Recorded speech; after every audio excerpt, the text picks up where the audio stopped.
All right, UFC ran last night, a big show from the T-Mobile Arena.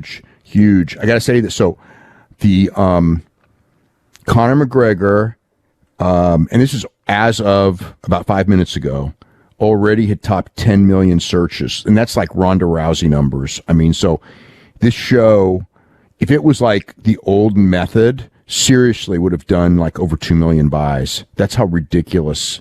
And a lot of this is because ESPN, when it comes to these shows, and it always was, if you remember, like the shows that always did the really big numbers were the ones ESPN got behind. And ESPN has probably never pushed a show as much as this one because, you know, ESPN's owns the pay-per-view rights. So they promoted this thing like crazy over the last week. And because, you know, it's their thing. And this was the one, you know, they made a giant cash outlay to UFC for the pay-per-view rights, and the pay-per-view business last year was not particularly good at all. I mean, there were a few shows. The John Jones shows did well, but I think the Masvidal and Nate Diaz show did well. But as a general rule, you know, they paid, you know, if it was something like $200 million, and that's a lot of pay-per-view buys. So they were really looking at this one to you know, make their money back and be a big hit. So they did everything they could. ABC had coverage today. They did everything to promote it, and they promote it like crazy. And when ESPN gets behind something like that, it becomes like the talk of the sports world. And there was by far, nothing even close. Conor McGregor was the most searched topic.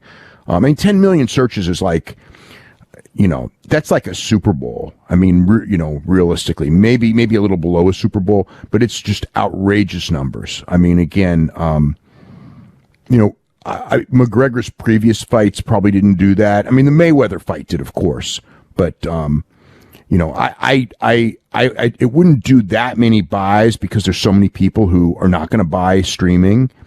But whatever the number is, that I mean, they did. You know, whatever it is, they had remarkable interest at a level that, you know, only the top shows in the history of UFC have ever had. And because of how McGregor looked, his next fight, I believe, will be much bigger. They needed a big win. He got the big win.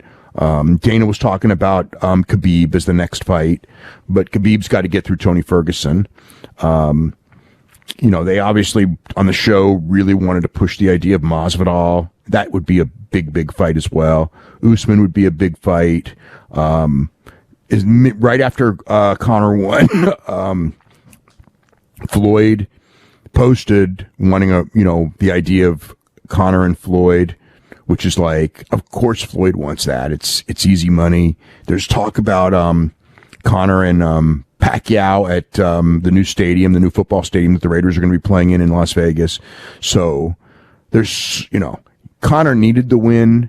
It was as impressive as it's going to be. He won in 40 seconds, so he didn't get hit once. So no injuries, and it opened the door for all kinds of giant fights over the next year. So, yeah, I don't know if, you know, whatever. I don't know if it's Cerrone got caught. I don't know if Cerrone got old. Certainly Conor looked good, but, you know, whatever. It was big. It was so big that among the most searched topics, in the top 20 searches for today, not only was Conor McGregor in there, but Anthony Pettis was in there. Macy Barber, who wasn't even on the main card, who lost in the top prelim, was in there. Raquel Pennington was in. Alexei Olenek was in the top searches. I mean, it was ridiculous. It was like, essentially, it was like everybody was watching and curious and whatever. So they did, I mean, I'm sure that they probably did double the record on ESPN, you know, whatever it is for streaming pay-per-views. I would say this would be a very safe bet that this was the most streamed pay-per-view in history, you know, beating probably the Logan Paul fight was probably the most streamed before. So, and this is just the United States. They did, you know, I'm sure they did well in the UK and Ireland. So, you know, it was, Yeah, it was whatever the streaming record is. They probably broke it with by a good margin. So Conor beat Donald Cerrone, 40 seconds of the first round. They clinched right at the bell. Conor actually missed a shot and they clinched. And then Conor started hitting with these shoulder blocks and busted up Cerrone's nose. And he hit a hard high kick, starts pounding on the guy. Cerrone covered up, turtled up. Herb Dean's right there, but he was letting it go. And McGregor landed 5 or 6 unanswered shots, and Herb called the fight at 40 seconds. There was actually, before the shoulders, there was a knee to the head that Cerrone was like ducking, maybe for like a takedown, and Conor got him with a knee, and then Conor threw like 5 shoulder strikes that busted his nose, and he was also swollen under the eye, and then he landed a great high kick, and that was, after that Cerrone was done. He took a lot of punches on the ground, but that high kick was the the main blow. But he was rocked by the knee. He couldn't respond to the knee, and then he took the shoulders, and they were devastating shoulders.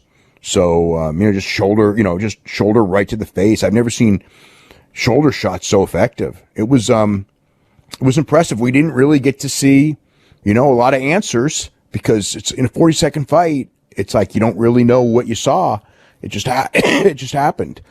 Like, again, I don't know if Cerrone is. I mean, I thought when Cerrone fought Justin Gaethje in his last fight that Cerrone looked old, and that's why I thought that, this was a good opponent for Conor because he's a big name, he's a popular fighter, it would draw really well, and of all of the guys that fit those categories, he's the safest fight for Conor because he's old. You get somebody like Justin Gaethje, who Conor might very well beat, but it's a lot more dangerous. But the next fight, obviously. Well, I mean, if he fights Pacquiao or Mayweather, it is what it is. It's a money grab. And Conor knows how to promote a fight. It may do really big. It's hard, there's a part of me that says, God, we already saw, that whole Conor against a boxer thing before. And it was, are people going to pay for it a second time? But it's like, and it will be different because that would be real pay-per-view, television pay-per-view, because it won't be a UFC show. It will be on a boxing show, which means it can be that's where they can do their 2 or 3 million buys or so because it's not limited to streaming. If they do, for a UFC show, it's going to be no matter who it is, it'll be the streaming, which cuts it down. But the big thing is ESPN will then. Either way, ESPN's going to promote it like crazy. But if it's ESPN's own property, which would be a UFC fight, they'll promote the hell out of it. And UFC will make other stars because, like, the whole thing here is like everyone on this card basically was seen by so many people that I'm not saying they all became stars, but I think that some of the winners did.